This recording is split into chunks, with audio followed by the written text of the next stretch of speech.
बिस्मिल्लाहिर्रहमानिर्रहीम। अस्सलामुअलैकुम नाज़रीन कराम, नई वीडियो में आपको खुश आमदीद कहते हैं। आखिरकार इमरान खान की फरियाद सुन ली गई, नए इलेक्शन का बिगल बज गया है और इलेक्शन की तैयारियां भी तेज़ कर दी गई हैं। इस हवाले से बड़ी अहम तरीन खबरें हैं। जबकि दूसरी जानिब थप्पड़ की गूंज शहर इक़्तिदार को और वज़ीर आज़म हाउस को हिला चुकी है। इस थप्पड़ की गूंज में किसने किसको थप्पड़ मारा और किसे क्यों थप्पड़ पड़ा, ये सारी डेवलपमेंट्स आपके सामने रखनी है। जबकि आर्मी चीफ की तैनाती पर बहुत बड़ा इस वक्त इंकशाफ सामने आ चुका है, दावा सामने आ चुका है और GHQ से सीनियरिटी लिस्ट भेज दी गई है। और इस सीनियरिटी लिस्ट में कौन कौन शामिल है, ये बड़ी इंपॉर्टेंट डेवलपमेंट्स हैं जो आपके सामने रखनी हैं।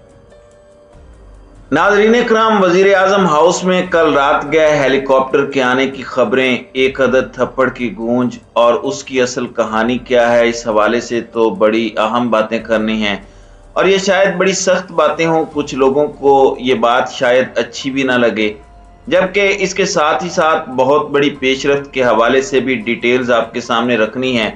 क्योंकि 29 नवंबर को आर्मी चीफ ने रिटायर होना है। अगला आर्मी चीफ कौन होगा, इस वक्त सिनेरियो इतना दिलचस्प बन चुका है, सिचुएशन इतनी इंटरेस्टिंग हो चुकी है कि इस पर जुआ लगना भी शुरू हो गया और कुछ हॉट फेवरेट भी हैं जिन पर पैसा लग रहा है ब्लैक मार्केट के अंदर।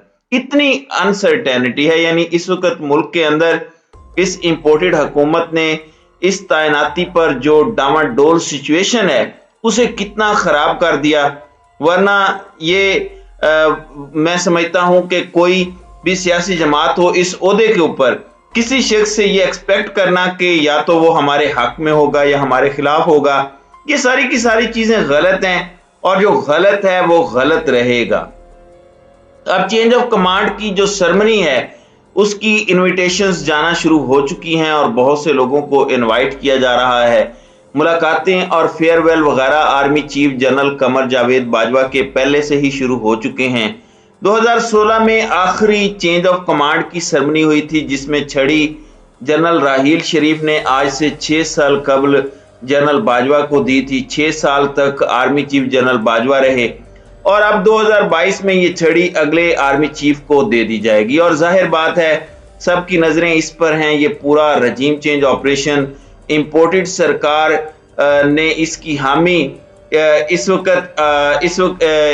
एक छड़ी को एक शख्स के हाथ में जाने से रोकने के लिए किया था।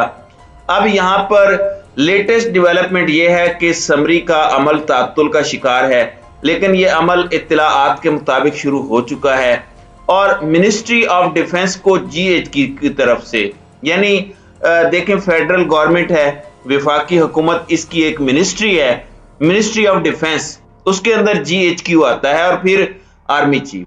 GHQ की तरफ से एक सिक्योरिटी लिस्ट भेजी जाती है पाकिस्तान की वजारत दिफा को और ये समरी नहीं है, सीनियरिटी लिस्ट इस वक्त इत्तलाआत के मुताबिक भेज दी गई है पाकिस्तान के जनरल हेडक्वार्टर, जो पाकिस्तान मिलिट्री का हेडक्वार्टर है, उसकी तरफ से।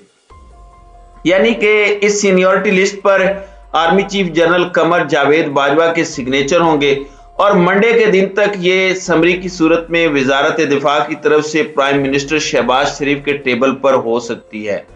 नॉर्मली 2 नाम भी भेज सकते हैं, 5 नाम भी भेज सकते हैं, 6 नाम भी भेज सकते हैं। क्या उन्हीं नामों में से ही चूज करना कंपलसरी है? नहीं, ऐसा नहीं है। प्राइम मिनिस्टर के पास ये भी अथॉरिटी होती है कि वो मजीद नाम भी मांग सकता है। अब नवाज शरीफ साहब जाहिर बात है मत्था लगा चुके हैं पाकिस्तान के मुख्तदर हलकों से और वो अपनी सियासत इस पर खुद करना चाहते हैं, क्योंकि इससे पहले भी आसिफ अली जरदारी उन्हें बुरी तरह से फंसा चुके हैं, अपना सियासी फायदा हासिल किया। पीपल्स पार्टी ने वैसे कुछ गेन नहीं किया, लेकिन पीपल्स पार्टी ने यह कोशिश की कि एस्टेब्लिशमेंट भी कमजोर हो, PTI भी कमजोर हो और नून लीग भी कमजोर हो और एंड पर बेनिफिशियरी पीपल्स पार्टी हो। जाहिर है वो एक पॉलिटिकल प्लेयर है, तो अब नून लीग बड़ी स्क्वीज होकर रह गई है। नेशनल लेवल पर तो सिर्फ, इंटरनेशनल लेवल पर तो सिर्फ इमरान खान की सियासत बची है। जरदारी, ख्वाजा आसिफ और दीगर लोगों का मौकफ तो यही है कि जो आर्मी कह रही है, यानी जो मौजूदा आर्मी चीफ कह रहे हैं, उनकी रिकमेंडेशंस पर अमल किया जाए, जबकि इसमें नवाज शरीफ अपना कुछ करना चाह रहे हैं जिसका उन्हें फायदा हो सके, और ये खदशा इमरान खान जाहिर कर चुके हैं। अब है थप्पड़ वाला मामला। थप्पड़ या फिर दस्त दराजी अगर कहा जाए, पाकिस्तान का चीफ एग्जीक्यूटिव होता है, पाकिस्तान का वजीर आजम जो सबसे बड़ा ओहदा होता है, और रियासत का सरबराह अगर सदर है तो हुकूमत का सरबराह और सबसे बड़ी शख्सियत प्राइम मिनिस्टर होता है।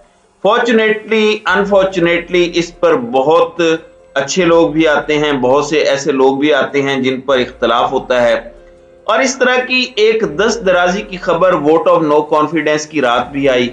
कहा गया कि एक हेलीकॉप्टर आया, दस्त दराजी हुई पीएम ऑफिस में। इस वक्त थप्पड़ की गूंज की कल रात से बात की जा रही है। काफी ज्यादा सहाफियों ने इस हवाले से ट्वीट किया। पाकिस्तान तहरीक इंसाफ के जो सेनेटर्स हैं उनकी जानिब से भी इस सारे मामले पर ट्वीट किया गया। उसके बाद अता तारड़ डिफेंसिव मोड में आए, उन्होंने इस सब पर बात भी की और फिर इमरान खान की तस्वीर एडिट करके इवन नून लीग के कुछ सेनेटर्स ने लगाना शुरू कर दी कि थप्पड़ तो वो पड़ा था। अब ये खबर दुरुस्त नहीं है और इसके अंदर कुछ बातें भी हैं। शायद किसी को समझ आ जाए कि 9 अप्रैल की रात जब उस वक्त के वजीर आजम इमरान खान को वजीर आजम ऑफिस से निकाला गया तो जमहूरियत से नफरत करने वाले चंद लोगों ने यह खबर चलवाई कि इमरान खान के साथ दस्त दराजी हुई है। इस खबर को कुछ सहाफियों और पीडीएम में शामिल जमातों के वोटर्स ने उस वक्त बहुत ज्यादा पसंद किया और खूब फैलाया था। और Imran Khan normally sun glasses क्या नाम इंडोर पहनते हैं, यहां तक कहा गया कि वो अपने जख्म छुपा रहे हैं। फिर जब हमने तस्वीर दिखाई इमरान खान की खुसूसी तौर पर मंगवा कर कि ये लोग ग्लासेस के बगैर भी देख लो, और इस झूठी खबर का असल मकसद क्या था? मकसद था कि सियासतदानों और सियासत की तजलील की जाए और पाकिस्तान के मुंतखब नुमाइंदों की तजलील की जाए। इसी तर्ज की आज भी खबरें चलवाई जा रही हैं कि शहबाज शरीफ को थप्पड़ पड़े हैं। आज भी कुछ सहाफी और पीडीएम मुखालिफ सारिफीन इसको पसंद कर रहे हैं और इस खबर को फैला रहे हैं, लेकिन मेरी जाती राय में यह खबर खुश होने के लिए नहीं है। और दो ही पॉसिबिलिटीज हैं, एक तो ऐसा हुआ नहीं है और सिर्फ ये फैलाई जा रही है। तो क्यों फैलाई जा रही है, किसकी सुपरमेसी दिखाने के लिए फैलाई जा रही है? और अगर ये थप्पड़ पड़े भी हैं तो ये थप्पड़ किसी एक शख्स को नहीं पड़े, बल्कि ये पाकिस्तान के सियासी निजाम को थप्पड़ पड़े हैं और मुल्क के सबसे बड़े ऑफिस होल्डर को इस तरह जलील करके लोगों की नजर में सियासत और उनको उनकी औकात याद दिलाई जा रही है। तो ये सारी चीजें नहीं होनी चाहिए, ये मेरी राय है। आप लोग शायद इससे इख्तलाफ रखें, मगर मेरे नजदीक ड्यूअल स्टैंडर्ड्स नहीं होने चाहिए। ये पक्का अपना उसूल बना लें कि जो कल गलत था वो आज भी गलत है, दोहरा मेयार नहीं होना चाहिए। और शहबाज शरीफ से हजार नहीं, मेरे तो लाखों इख्तलाफात होंगे, मगर ये ठीक नहीं है। अब यहाँ पर इलेक्शन कमीशन ने आइंदा इंतखाबात की तैयारियां तेज कर दी हैं। आम इंतखाबात के लिए रिटर्निंग अफसरान ने इंतजामिया से काम लेना शुरू कर दिया है। तफसीलात के मुताबिक इलेक्शन कमीशन ने आइंदा आम इंतखाबात की तैयारियां तेज कर दी, जिसके लिए इलेक्शन कमीशन ने सूबाई हुकूमतों से अफसरान की फहरिस्तें तलब कर ली हैं। इलेक्शन कमीशन ने चारों चीफ सेक्रेटरी से ग्रेड 17 से ऊपर के अफसरान की फहरिस्तें तलब की हैं। इलेक्शन कमीशन ने चारों सूबों के चीफ सेक्रेटरीज को मुरासले अरसाल कर दिए हैं। इलेक्शन कमीशन का कहना है कि नए इंतखाबात के इनेकाद के लिए काबिल अफसरान की लिस्टें फराहम की जाएं। अच्छी शोहरत वाले ग्रेड 17 से ऊपर वाले अफसरान को लिस्ट में शामिल करके नाम फराहम किए जाएं। इलेक्शन कमीशन ने कहा कि इन अफसरान की फहरिस्तें मुतल्लिका सूबाई इलेक्शन कमिश्नर्स को फराहम की जाएं। साथ ही डिस्ट्रिक्ट रिटर्निंग अफसरान, असिस्टेंट रिटर्निंग अफसरान मुकर्रर किए जाएं। अदलिया से रिटर्निंग अफसरान लेने के फैसले की सूरत में इलेक्शन कमीशन चीफ जस्टिस को खत लिखेगा। तो नाज़रीन इकराम, ये इमरान खान के मुतालबे की एक फतह के तौर पर चीज सामने आ रही है कि इस वक्त जो काम है वो शुरू कर दिया गया है। इलेक्शन कमीशन तो लैतो लाल से काम लेता रहता है, बहाने बनाता रहता है, लेकिन वही इलेक्शन कमीशन इस वक्त शायद लाइन पर आता जा रहा है और इलेक्शन की राह इमरान खान के लिए हमवार होती जा रही है। तो नाज़रीन इकराम, आपकी इस वीडियो के हवाले से क्या राय है? अब अपनी राय का इजहार कमेंट सेक्शन में जरूर कीजिएगा।